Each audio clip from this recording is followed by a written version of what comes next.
staring at the house, rain pouring down on her without drenching her.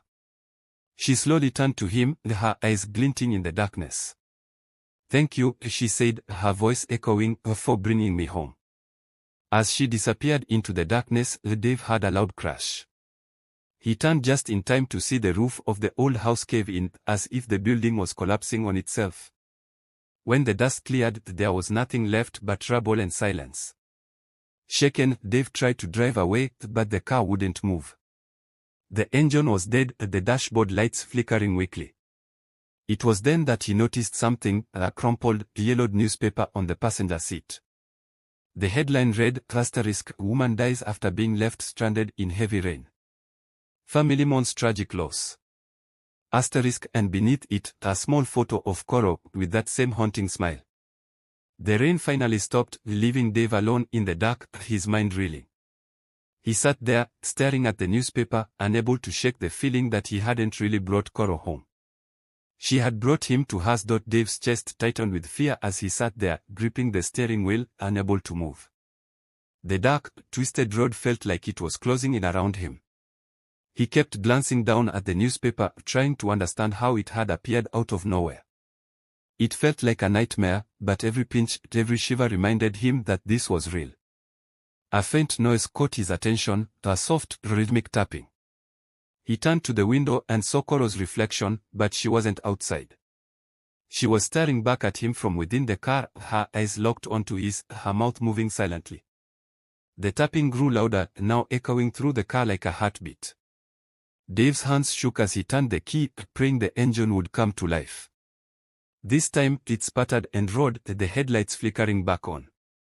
He stepped on the gas, but the car didn't move. It felt like something was holding it back, like invisible hands gripping the tires. Then, he heard it, Coro's voice, whispering from the back seat, "You can't run from me. You brought me this far. You're not leaving yet." The radio crackled, though Dave hadn't touched it.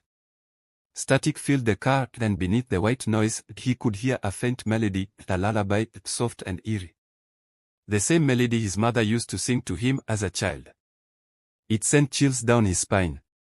"Why are you doing this?" he shouted, his voice echoing in the confined space. "What do you want?" The static grew louder, almost deafening, until suddenly, it stopped. Silence. Then, in a voice that seemed to come from all around him, she said, "I want what you took from me." Dave's mind raced, trying to understand what she meant. He didn't know this woman, he had never met her before tonight. "I don't understand," he whispered, his voice barely audible. But Coro's reflection didn't answer.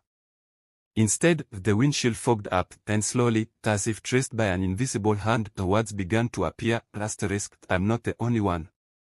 The temperature in the car dropped, and Dave could see his breath misting in the cold air. Panic surged through him as the car's headlights flickered, revealing figures standing in the distance, emerging from the shadows. Their faces were blurred, but he could see their dark, empty eyes fixed on him. One by one, they moved closer, surrounding the car, their pale hands reaching out, pressing against the windows.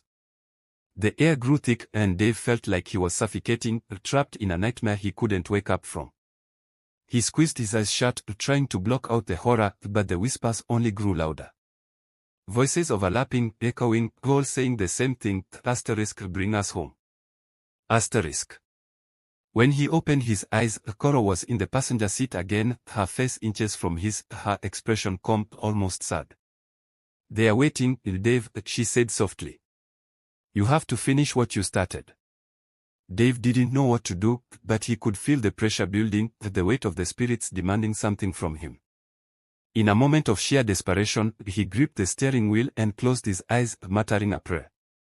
"Please, just let me go." When he opened them, the figures outside were gone. The windshield was clear, the fog lifted. But Coro's seat was empty, and the radio had fallen silent. For a moment, Dave thought it was over, that whatever had happened had released him. Then he glanced down at the dashboard, where a new piece of paper lay.